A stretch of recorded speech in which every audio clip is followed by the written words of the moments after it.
Hello students, बहुत बहुत स्वागत है आपके मेरे YouTube channel self study help में। स्टूडेंट्स, जैसा कि आप जानते हैं कि हम लोग पढ़ रहे थे सोशल स्टडीज़ क्लास 7 के न्यू लॉन्गमैन विस्टास बुक के बारे में। मैं हिस्ट्री पढ़ा रहा था और हम लोग पढ़ते पढ़ते आ चुके थे चैप्टर नंबर 9 पे। तो चैप्टर नंबर 9 चूँकि बहुत लंबा चैप्टर, लेंथी चैप्टर है, तो मैंने डिसाइड किया था कि उसका वीडियो पूरा एक्सप्लेनेशन मैं 2 पार्ट में करूँगा। तो फर्स्ट पार्ट ऑलरेडी जा चुका है, अपलोडेड है, आप लोगों ने उसको देखा है और आप लोगों ने सेकंड पार्ट की भी डिमांड मुझसे की है। तो आपकी डिमांड को पूरा करते हुए मैं सेकंड पार्ट का वीडियो आपके सामने रख रहा हूँ।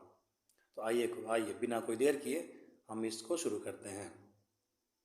अगर आपने बाकी सब चैप्टर्स की वीडियो नहीं देखी है तो अभी जाइए चैनल के मेन पेज पे जाइए या फिर डिस्क्रिप्शन बॉक्स में जाइए, वहाँ पे आपको लिंक मिल जाएगा, वहाँ पे जा कर के आप इसको देख सकते हैं।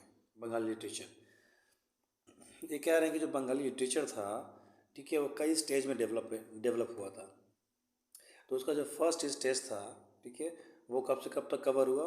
वो कवर हुआ आपके 10th से लेकर 12th सेंचुरीज तक, यानी आज के 800 और 1000 ईयर से पहले 10th और 12th सेंचुरी के बीच में वो आपका डेवलप हुआ।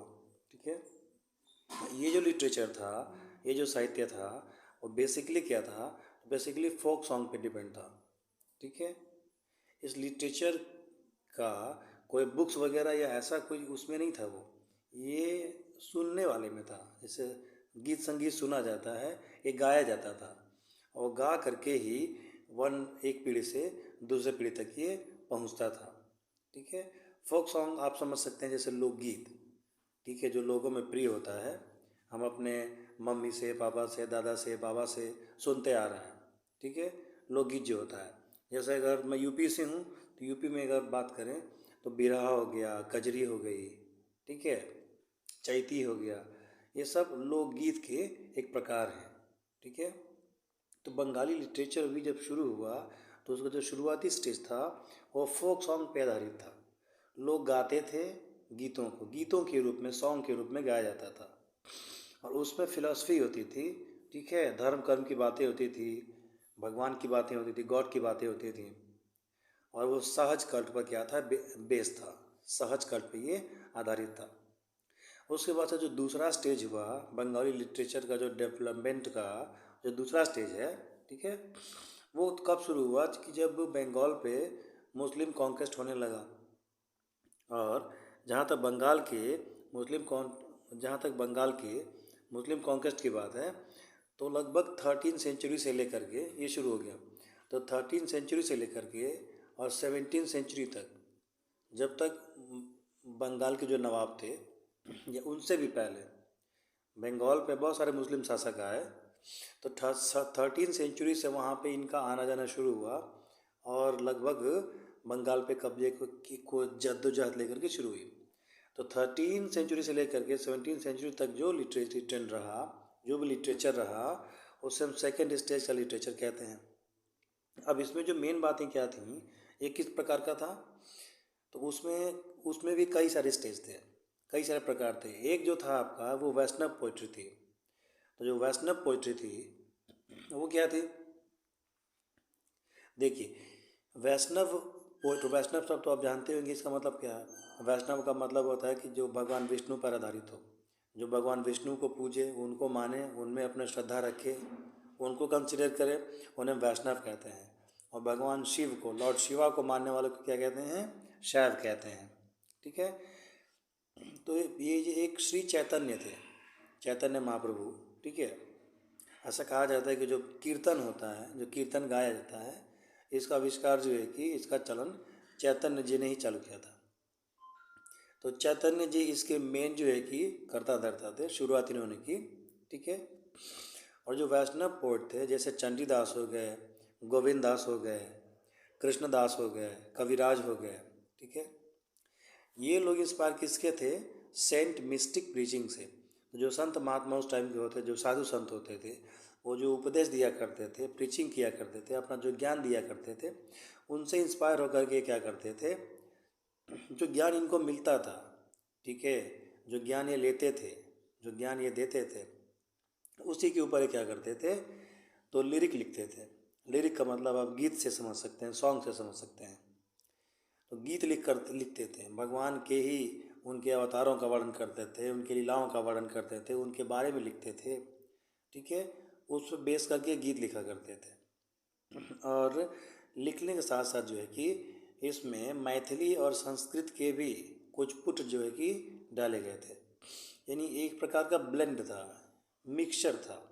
उसमें मैथिली के भी कुछ शब्द आते थे, भाव आते थे, कथाएं आती थीं। संस्कृत के भी शब्द आते थे, भाव आते थे, कथाएं आती थीं, ठीक है। यानी मैथिली और संस्कृत का भी कुछ पुट उसमें जान पड़ता था। और ये जो बोली होती थी, ठीक है, जो बेसिकली लिखी जाती थी वो ब्रज बोली कही जाती थी, तो उसका भी प्रभाव वहाँ पे पड़ा। और जो लिरिक्स होते थे, जो स्टैंजा होते थे, उसे पदावली कहा जाता था, ठीक है। जैसे बहुत सारे आपके फॉर्म ऑफ पोइट्री होते हैं, जैसे दोहा लिखा जाता है, सोरठा लिखा जाता है, चौपाई लिखी जाती है, ठीक है। उसी प्रकार से ये पदावली भी लिखे जाते थे, जो उस टाइम काफ़ी फेमस थे। उसके बाद से कुछ क्लासिकल जो संस्कृत के लिटरेचर थे, ठीक है, तो उनका भी ट्रांसलेशन किया गया बंगाली लोकल लैंग्वेज में। जो उस टाइम बंगाल में जो लैंग्वेज चलती थी लोकल, उस लैंग्वेज में भी इनका क्या किया गया, ट्रांसलेशन किया गया, अनुवाद किया गया। जैसे काशीराम ने क्या किया, महाभारत का ट्रांसलेशन किया उस समय के जो बंगाली लोग जो लैंग्वेज बोला करते थे उसमें। उसके बाद से, ठीक है, कृतिवस ओझा जो थे, इन्होंने रामायण का ट्रांसलेशन किया था उस समय के चलने वाली लोकल बंगाली लैंग्वेज में। उसके बाद से एक और टाइप का वहाँ पे लिटरेचर फेमस था, मंगल काव्य, पोइट्री का ये भी एक फॉर्म था, मंगल काव्य। ये क्या था, मंगल काव्य किसे कहते हैं? आइए मंगल काव्य को समझते हैं। मंगल काव्य भी एक प्रकार का पोइट्री का एक टाइप था, ठीक है। इसमें क्या किया जाता था कि जो बंगाली हिंदू ट्रेडिशन के जो रिलीजियस टेक्स्ट जो हुआ करते थे बंगाली हिंदू ट्रेडिशन के, ठीक है, उनको जो है कि लिखा गया था 14th और 15th सेंचुरी के आसपास इनको लिखा गया था। और इसी लिखावट को, इसी को मंगल काव्य कहा जाता था, ठीक है। ये जो होते थे, ये जिस टाइप की पोइट्री होती थी उसमें क्या होता था, जो लोकल डेइटीज़ होते थे, डेइटी का मतलब होता है देवता, ठीक है।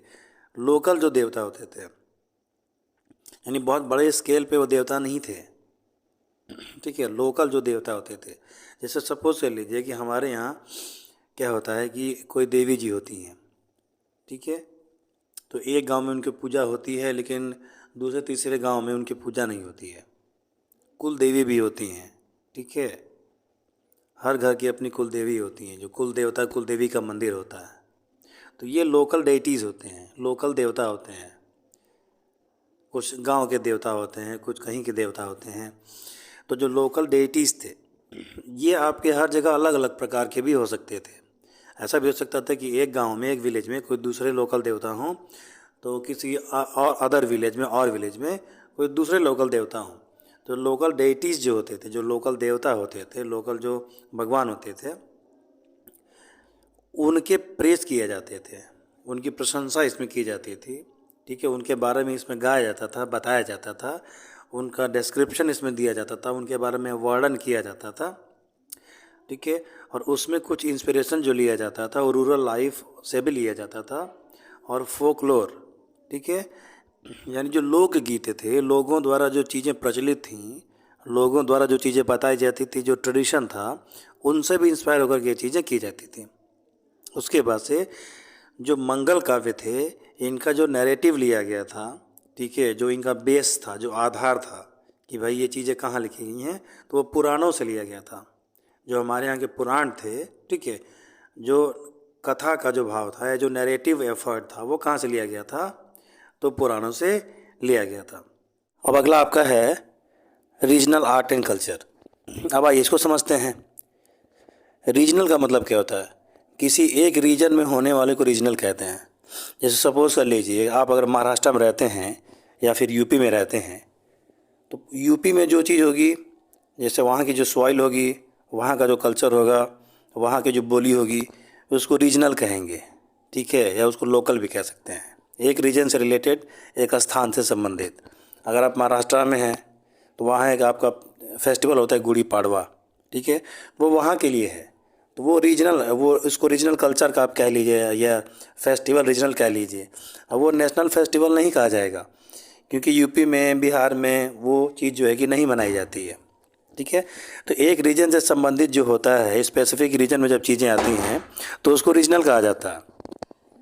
तो कल्चर हुआ चाहे आर्ट हुआ, अब इंडिया में क्या है कि इंडिया में लगभग हर 10-20 किलोमीटर पे, 10 किलोमीटर्स पे, 20 किलोमीटर्स पे, ठीक है, बोली बदल जाती है, लैंग्वेज बदल जाती है, कल्चर बदल जाता है। तो यहाँ रीजनलिटी बहुत ज़्यादा हैवी रहती है, ठीक है। अब ये पॉलिटिक्स में हो चाहे किसी में भी हो, रीजनलिटी रहती है, ठीक है, क्षेत्रीयता इसमें रहती है, ठीक है। तो हुआ क्या कि जब इस्लामिक जब अटैकर्स यहाँ पे आए, मुग़ल हुए चाहे तुर्क हुए, जब वो यहाँ पे आए तो उससे पहले अपना कल्चर था, अपना उस समय का जो इंडिया था उनसे पहले, ठीक है, बेसिकली 12वीं सेंचुरी के पहले की मैं बात कर रहा हूँ। तो ग्रेट मौर्यन एम्पायर था, ग्रेट गुप्ता एम्पायर था, गुप्ता डायनेस्टी थी, मौर्यन एम्पायर था, ठीक है, महाभारत डायनेस्टी थी, महाभारत काल था, ठीक है, बिम्बिसार राजा हुए थे, कुषाण थे, ठीक है, हूण थे, बहुत सारी चीज़ें थी। तो कल्चर यहाँ का भी था। जो मुस्लिम अटैकर जब यहाँ पे आए, जब मुग़लों ने दिल्ली पे कब्जा कर लिया और उन्होंने अपनी जब एम्पायर बना लिया, सत्ता बना लिया, तो कुछ आर्ट एंड कल्चर वो भी लेकर के आए, ठीक है। तो ये मिक्सअप सा हो गया, ठीक है, कुछ उसमें से उठाया, कुछ उसमें से उठाया, कुछ इसमें से उठाया, और करते करते ये जो भी आर्ट एंड कल्चर था, जो स्टाइल था, जो शैली थी, ठीक है, पेंट करने का तरीका, बिल्डिंग्स बनाने का तरीका, बिल्डिंग को सजाने का तरीका, अच्छी पेंटिंग बनाने का तरीका, ठीक है, मूर्ति बनाने का तरीका, स्कल्पचर बनाने का जो तरीका हुआ, वो तरीके काफ़ी घुल मिल गए, ठीक है। मुग़ल जो थे उनकी जो स्टेट लैंग्वेज थी वो पारसी थी, पर्शियन थी, ठीक है। तो पारसी जो संस्कृति थी, फारसी जो कला थी, फारसी जो बोली थी, वो उस टाइम की बहुत फेमस थी। तो मुग़लों ने वहाँ से ले लिया वो फारसी कला, फारसी तबीयत लेकर के आए, और यहाँ की जो अपनी क्षेत्रीय कलाएं थीं, रीजनल आर्ट थी, वो तो थी। तो दोनों का एक ब्लेंडअप हो गया, परफेक्ट क्या हो गई, ब्लेंडिंग हो गई, ठीक है। तो उस हिसाब से इसको हम मिक्सअप करके समझेंगे तो हमको चीज़ें आसानी से समझ में आएंगी, ठीक है। यहाँ की भी ओरिजिनलिटी थी और मुग़ल भी अपनी चीज़ें लेकर के आए थे, तो धीरे धीरे वो चीज़ें मिक्सअप हो गई और एक नए प्रकार के आर्ट का, एक नए प्रकार के शैली का जन्म हुआ, ठीक है। अब आपका अगला हेडिंग है आर्किटेक्चर। आर्किटेक्चर का मतलब क्या होता है, जो निर्माण कला होती है, जो स्थापत्य कला होती है, जो कंस्ट्रक्शन की कला होती है, उसे हम कहते हैं आर्किटेक्चर। उस ज़माने में भी, ठीक है, इस्लाम के आने से पहले यहाँ भी की भी कुछ कलाएँ थी, यहाँ बिल्डिंगें बनती थीं, ठीक है, मंदिर बनते थे, बिल्डिंगें बनती थीं, भव्य बिल्डिंग्स बनाए जाते थे, राजाओं के लिए पैलेस महल बना करते थे, ठीक है, जनता के लिए धर्मशालाएँ बनवाई जाती थीं। तो यहाँ भी चीज़ें बनती थी, वहाँ भी चीज़ें बनती थीं। तो एक इंडो इस्लामिक नाम के नए आर्किटेक्चर स्टाइल का उदय हो गया, इसने जन्म ले लिया कि भाई इंडियन का और इस्लामिक का मिला करके इंडो इस्लामिक हो गया। तो दोनों प्रकार से बनने लगी, फ़ारसी शैली और इंडियन शैली को मिला करके रीजनल शैली भी मिला दिया गया। तो एक नए प्रकार के आर्ट एंड कल्चर का उदय हुआ। तो कहीं कहीं क्या था कि कहीं कहीं इंडो इस्लामिक स्ट्रक्चर की प्रधानता थी, कहीं कहीं बहुत सारे स्टेट्स में उसी टाइप की बिल्डिंगें बना करती थी, वहाँ रीजनल कल्चर को उतना ज़्यादा इम्पोर्टेंट नहीं था। लेकिन बहुत जगह ऐसा होता था कि जो रीजनल कल्चर था, ठीक है, जो इंडियन देसी स्टाइल थी, ठीक है, जो इंडिजीनियस स्टाइल थी अपनी, उससे जो बिल्डिंगें बनाई गई थी वो काफ़ी भव्य बनी थी, और वहाँ इंडो इस्लामिक का उतना प्रभाव जो है कि नहीं दिखता है। तो जो जो किंग, जो जो राजा, ठीक है, अपने अपने एरिया में स्ट्रांग थे, जो या तो मुग़लों के अधीन नहीं हुए या तो उनसे स्वतंत्र रहे, या कभी मुग़लों से हारे भी तो फिर बाद में जीत गए, या अगर उनके अंडरशिप रहे भी तो बाद में अपने फ्री हो गए। तो ऐसे जगहों पे क्या हुआ कि इंडो इस्लामिक का जो प्रभाव था वो कम दिखा, ठीक है, रीजनल कल्चर का प्रभाव वहाँ पे ज़्यादा दिखा। यानी वहाँ जो बिल्डिंगें बनाई जाती थी, बिल्डिंगें बनाने की शैली होती थी, जो गेट बनाए जाते थे, ठीक है, जो जो बर्जे ढाले जाते थे, जो छत बनाई जाती थी, या जो प्रांगण या जो बनाया जाता था, जो गोपुरम बनाया जाता था, वो बनाने की जो कला थी वो पारसी शैली से या इस्लामिक शैली से काफ़ी डिफरेंट थी। ठीक है। इस्लामिक कल्चर का या इस्लामिक आर्किटेक्चर का प्रभाव उन रीजनों में ज़्यादा हुआ जहाँ जहाँ के इंडियन राजा मुग़लों के अंडरशिप ले लिए थे या उनसे समझौता कर बैठे थे। देखिए, उन्होंने उनको अपना एम्परर मान लिया था। लेकिन जिन एरियाज़ में एम्परर नहीं माना गया था, वो फ्री एरिया थे या मुग़लों का प्रभाव कम था, वहाँ जो है कि एक अपनी अलग से प्रकार की आर्किटेक्चरल स्टाइल जो है कि डेवलप हुई थी। ठीक है। अब इसको एग्जांपल से आप समझेंगे तो चीज़ें और भी बढ़िया से समझ में आएंगी। और आपके बुक में एग्जांपल दिया जा रहा है यहाँ पे। सबसे पहले एग्जांपल उसने दिया हुआ है बंगाल का। ठीक है। तो जब मुग़ल धीरे धीरे अपने पाँव पसारने लगे और बहुत सारे एरियाज़ पे मुग़लों ने लड़ाई जीत करके कब्जा कर लिया, बंगाल पे भी उनका कब्जा हुआ। तो ये करते क्या थे, पिछले चैप्टर में आप ये सब पढ़ चुके हैं, इसको दोबारा रिवाइज करने की कोई ज़रूरत नहीं है यहाँ पे। तो वो करते क्या थे कि अब इतने बड़े इंडियन एम्पायर को तो एक आदमी तो देख नहीं सकता था। जो बादशाह होता था, जो सम्राट होता वो तो दिल्ली में बैठा हुआ करता था, और दिल्ली में बैठे बैठे पूरे इंडिया को गवर्न करना है। ठीक है। तो होता क्या था कि वो अपना वजीर या अपना एक खास जो है कि वहाँ पे बैठा देते थे, और वो सम्राट के नाम पे in the name of kingdom या in the name of king वो सारा चीज़ वहाँ पे संभालता था। ठीक है। नाम सम्राट का ही था, पावर वहाँ का वो यूज़ करता था, और सारी रिपोर्टिंग सम्राट को करता रहता था। तो बंगाल में भी कुछ इस प्रकार का हुआ। लेकिन एक टाइम ऐसा आया, ठीक है, लगभग औरंगजेब के डेथ के बाद, जब औरंगजेब की डेथ हो गई, उसके बाद से जो मुग़ल सम्राट थे वो उतने पावरफुल नहीं रहे कि सबको एक साथ लेके चल सकें या कंट्रोल कर सकें। सत्ता लड़खड़ाने लगी, गद्दी लड़खड़ाने लगी। तो धीरे धीरे जितने ये रीजनल उनके स्टेट्स थे, ये जो रीजनल एम्पायर कह सकते हैं, जो स्टेट कह सकते हैं, वो फ्री हो गए। उन्होंने अपने आप को राजा वहाँ का घोषित कर लिया, किसी ने नवाब घोषित किया, कोई राजा घोषित हुआ। ठीक है। तो बंगाल में भी यही हुआ। बंगाल में भी जब वहाँ के नवाबों ने अपने आप को जब फ्री नवाब घोषित कर लिया, ठीक है, अपना हो गया, तो उन्होंने कुछ अपनी शैली मिला करके भी चीज़ें बनाई। ठीक है। और मालदा जो डिस्ट्रिक्ट है, ठीक है, वो इसका जीता जागता नमूना है। मालदा डिस्ट्रिक्ट में ऐसा नहीं है कि मुग़ल टाइप की या मुग़ल स्टाइल की यहाँ बिल्डिंगें नहीं मिलती हैं, लेकिन साथ साथ कुछ बंगाली स्टाइल की भी वहाँ पे, कुछ लोकल या कुछ इंडिजीनियस स्टाइल को लेकर के भी वहाँ चीज़ें मिलती हैं। जैसे गौर और पांडुआ, ये जो मेन दो आपके सिटीज़ थे, ठीक है, वहाँ से चीज़ें गवर्नर तो वहाँ भी बने। 15 से लेकर के 19 सेंचुरी के बीच में बहुत सारे मंदिर वहाँ पे बने। ठीक है। जो हिंदू जनता थी, मंदिर भी थे, कुछ नए मंदिर भी बने। तो जब बने तो उसमें बंगाली झलक दिखती थी। जो बंगाल का जो अपना लोकल अलग कल्चर था, ठीक है, आज भी बंगाल का कल्चर काफ़ी फेमस है और काफ़ी रिच और इनरिच कल्चर माना जाता है। तो वो उस दौरान भी चीज़ें झलक दिखती थी और ग्लिम्सेस वहाँ पे नज़र आते थे। नो डाउट कि भाई मुग़ल काल का प्रभाव था, ठीक है, जो इंडो इस्लामिक कल्चर था, जो पर्सियन जो कल्चर था, उस टाइप की भी बिल्डिंगें मिलती थीं। लेकिन जब बंगाल अपने आप को फ्री कर लिया, नवाब वहाँ के फ्री हो गए, मुग़ल के अंडर वो नहीं रहे, तो धीरे धीरे उन्होंने अपनी एक अलग कुछ खास प्रकार की शैली विकसित की थी। तो ये जो एग्जाम्पल मैंने दिया उससे ये चीज़ मैच करती है। और उसमें जो मेन चीज़ क्या था कि जब मंदिर बनते थे तो मंदिरों की जो डबल छत लगाई जाती थी, डबल छत जो होती थी, या 4 रूफ्ड स्ट्रक्चर जो होता था, ठीक है, 4 रूफ्ड का मतलब होता था कि 4 प्रकार से जो स्ट्रक्चर होता था, ठीक है, उस चीज़ को लेकर के भी चीज़ें होती थी। यहाँ पे लिखा हुआ है 4 रूफ्ड स्ट्रक्चर, यानी एक छत के ऊपर दूसरी छत जो लगाई जाती थी। तो पहले ऐसा नहीं था, लेकिन उस दौरान ऐसी चीज़ें होती थी। तो इससे ये चीज़ क्लियर हो जाती थी कि बंगाल का भी अपना मिक्सअप कल्चर भी यहाँ पे था। ठीक है।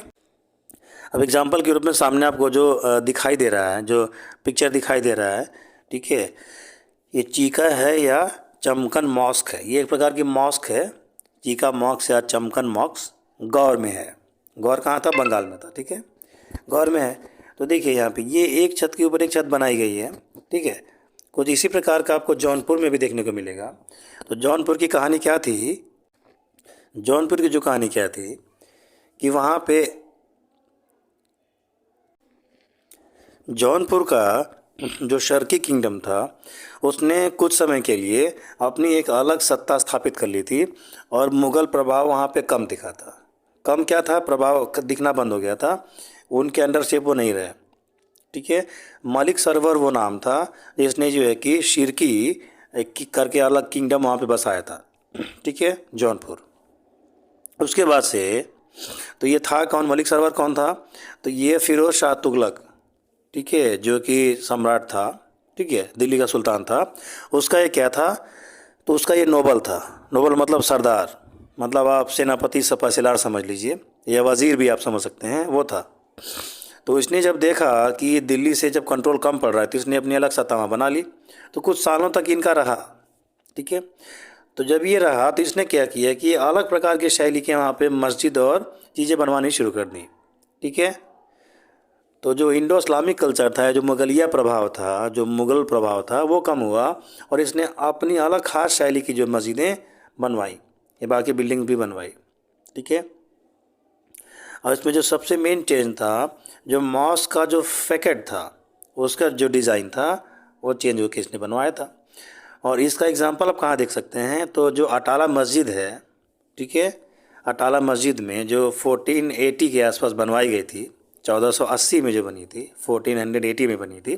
ठीक है, और जामी मस्जिद जो बनी थी, इन दोनों मस्जिदों में ये एग्ज़ाम्पल आपको देखने के लिए मिलेगा और ये सही एग्ज़ाम्पल हैं।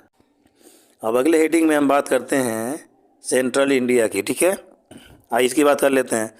सेंट्रल इंडिया की जहाँ तक बात करें तो मालवा जो रीजन था, मालवा जो आपका रीजन था, वहाँ पे एक अलग प्रकार का स्टाइल डेवलप था। दरअसल था क्या कि जो कि ये मुग़लों के या तुर्कों के, ठीक है, या तुगलक के, इनके आने से पहले जो लोकल इंडिया के जो किंग थे, जो लोकल राजा थे, उनकी अपनी सत्ता थी।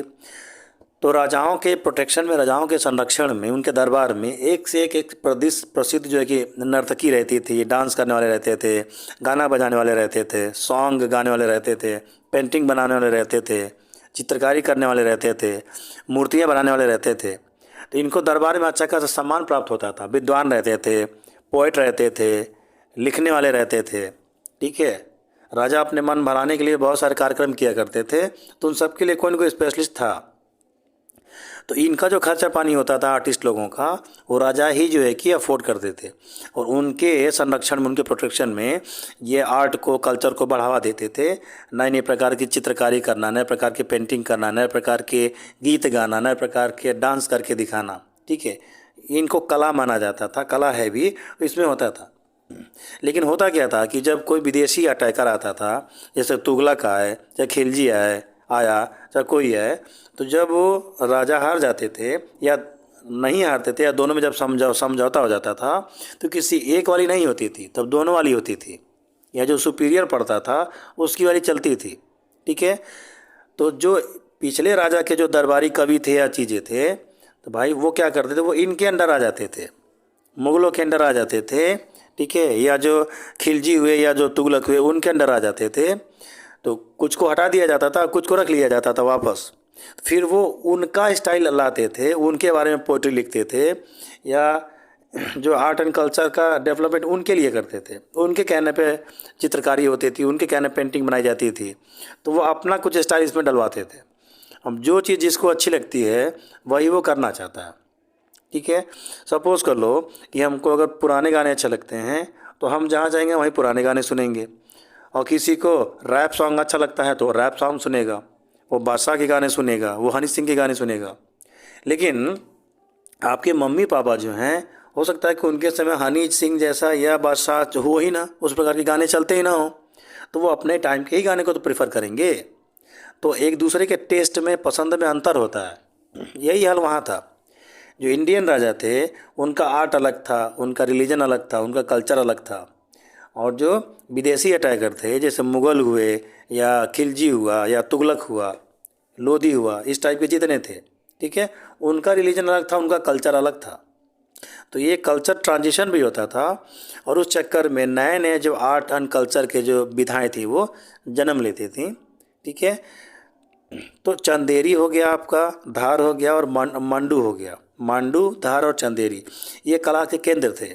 आर्ट के सेंटर थे। यहाँ बड़े बड़े पेंटर रहा करते थे, अलग अलग चित्रकारी रहा करते थे, कुछ रंग से चित्रकारी करते थे, ठीक है, कुछ जो है कि विभिन्न प्रकार की चीज़ों की चित्रकारी करते थे। नए नए रंगों की खोज की जाती थी, जो गाढ़ा रंग कैसे तैयार किया जाता था इसकी खोज की जाती थी, ठीक है। उसके बाद से जब मुस्लिम अटैकर आ गए तो जो मंदिरों की जगह पे, बाकी चीज़ों की जगह पे मस्जिदें बनने लगी, कुछ मंदिरों को तोड़ के भी मस्जिदें बनाई गई, ठीक है। तो उसमें मिक्सअप हो गई सारी चीज़ें, ठीक है। इसी तरीके से आर्ट एंड कल्चर का डेवलपमेंट जो है कि होता रहा। आपको फिगर में जो दिखाया गया है जामी मस्जिद, वो जौनपुर की है, ठीक है। तो देखिए जो सेंटर पार्ट है मस्जिद का, आपको दिखाई दे रहा होगा सेंटर पार्ट जो आपको मस्जिद का, ये सेंटर पार्ट, तो ये देखिए ये कई तल्ले का है, ठीक है, एक के बाद एक डिज़ाइन बनी हुई है। तो ये डिज़ाइन आपको पूरे भारत में नहीं मिलेगी, ठीक है। इसी को रीजनल आर्ट कहते हैं ना, कहीं है कहीं नहीं है, जो जहाँ का है उसका असर वहाँ का वो दिखा, ठीक है। आइए नेक्स्ट पेज पे चलते हैं।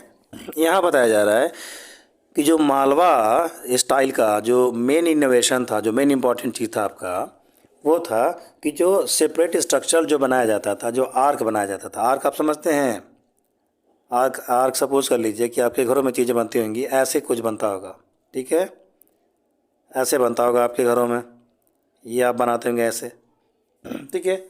तो इसको आर्क कहते हैं। तो ये आर्क बनाने का भी तरीका, कला कई कई जगह पे कई कई तरीके से बनता था, ठीक है। तो जो मालवा जो रीजन था, वहाँ पे आर्क बनाने का एक अलग ही तरीका जो है कि विकसित किया गया, जो कि काफ़ी फेमस हुआ। फिर वो तरीके बाकी राजाओं ने, बाकी सम्राट सुल्तानों ने भी अपनाए और उसमें कुछ फेरबदल करके फिर अपने तरीके से चीज़ों को बनवाया। जो मालवा की बिल्डिंगें होती थीं वो बहुत मजबूत बनाई जाती थीं और फ्लाइट ऑफ स्टेप्स होते थे उसमें, ठीक है, स्टेटली फ्लाइट्स ऑफ स्टेप्स होते थे और जो कंसिडरेबल लेंथ के होते थे, ठीक है। और जो एंट्रेंस उनका होता था, जो मेन दरवाज़ा होता था, बहुत भव्य बनवाया जाता था, ठीक है। इस प्रकार की चीज़ें वहाँ पे हुआ करती थी। उठी हुई बिल्डिंगें होती थी और मेन के काफ़ी भव्य बनवाया जाता था। उसके आगे एक छोटा सा हेडिंग है अदर रीजन। तो अदर रीजन में यहाँ बात कर रहा है डेक्कन की। डेक्कन का मतलब आप समझ लीजिए कि हैदराबाद और महाराष्ट्र का जो उससे आगे का जो इलाका है, डेक्कन प्लेट्यू जिसे हम कहते हैं, ठीक है। इसमें उस ज़माने में उस टाइम बीदर आता था, विजयनगर आता था, गुजरात का कुछ हिस्सा आता था। तो यहाँ भी जो है कि कई प्रकार के आर्ट और कल्चर जो है कि फेमस थे या प्रचलन में थे या फैशन में थे, ठीक है। सबसे पहले तो इंडिजीनियस स्टाइल का उदय वहाँ पे हुआ। जो वहाँ के लोकल राजा थे, जो हिंदू राजा थे, उनकी अपनी अलग शैली थी। मंदिर उसी शैली में बने थे, बिल्डिंग, महल वगैरह बाकी सारी चीज़ें बनती थी, उनकी अलग शैली थी। उसके बाद से जब इस्लामिक अटैकर आए तो वो पर्शियन स्टाइल को लेकर के आए, तो फिर इंडो पर्शियन, इंडो इस्लामिक हिसाब से चीज़ें बनने लगीं, जो भी बनता था। जब विजयनगर पावर में आया, हरिहर और बुक्का नाम के भाइयों ने जब विजयनगर की स्थापना की, तो विजयनगर साउथ इंडिया का सबसे पावरफुल किंगडम बन गया। तो विजयनगर में दूसरे हिसाब से बिल्डिंगें बनने लगी। जब हिंदू राजा पावर में आते थे तो मंदिर बनवाते थे, और जब मुस्लिम राजा पावर में आते थे तो मस्जिदें बनवाते थे। लेकिन हिंदू राजाओं ने कभी कोई चीज़ तोड़ करके कोई चीज़ नहीं बनाई।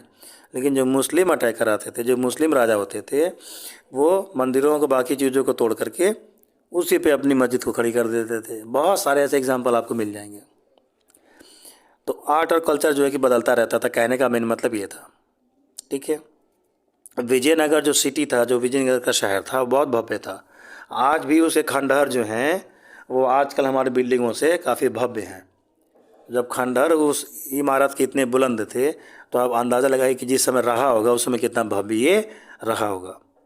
इसके खंडहर आज भी हैं विजयनगर में, ठीक है, हम्पी वगैरह में। आपको अगर मौका मिले तो आप जाके देखिएगा, ठीक है। तो ये मोनोलिथिक मल्टीपल स्पायर्स यूज़ किया करते थे, बड़े बड़े पिलर्स पे बनाए जाते थे, पत्थरों के पिलर्स होते थे। और कई जगह तो पत्थर को काट काट करके ही पिलर्स बना दिया जाता था। तो बहुत दिन तक वो चलता था और मजबूत रहता था। भूकंप वगैरह से भी, अर्थक्वेक वगैरह से भी कुछ का कुछ होता नहीं था। तो विजयनगर का जो स्टाइल था इस मामले में बहुत भव्य था। रीजनल में तो बहुत ही आगे का उनका स्टाइल था, ठीक है। तो स्टूडेंट्स, वीडियो काफ़ी लंबा हो गया है, ठीक है। अब इसमें आपके 1.5 से 2 पेज और बचे हुए हैं। तो मैं चाहता हूं कि इसको तीसरे पार्ट में मैं आपको एक्सप्लेन करूं क्योंकि बहुत ज़्यादा वीडियो लंबा बन जाता है तो आप लोग उसको पसंद भी नहीं करते हैं और बच्चे उसको देखना अवॉइड करते हैं। ठीक है, लिमिटेड वीडियो में, छोटे छोटे वीडियो में 15 से 20 मिनट, 15 से 20 मिनट्स के वीडियो में, और 25 मिनट भी हो जाएगा तो कोई दिक्कत नहीं है। मैं चाहता हूँ कि आराम से एक एक चीज़ ईजी करके आप समझें, और कोई बहुत जल्दबाजी की चीज़ ये सब है नहीं समझने के लिए। ठीक है, तो वीडियो आपको कैसा लगा ये आपको ज़रूर बताएं। कहाँ से आप वीडियो देख रहे हैं, सिटी का कमेंट भी करें हैं, या अगर आपके स्कूल में कोई और पब्लिकेशन की बुक चलती है SST की, उसके आप चैप्टर के एक्सप्लेनेशन आप मुझसे चाहते हैं तो उसी ईमेल पे चैप्टर का PDF बना करके मुझे आप भेज देंगे, तो मैं आपको एक्सप्लेन करके वो चैप्टर आपको YouTube पे ही डाल दूँगा या किसी और माध्यम से आप तक मैं पहुँचा दूँगा। ठीक है, तो चलते हैं, नेक्स्ट मिलते हैं इसके थर्ड पार्ट में। जय हिंद, जय भारत।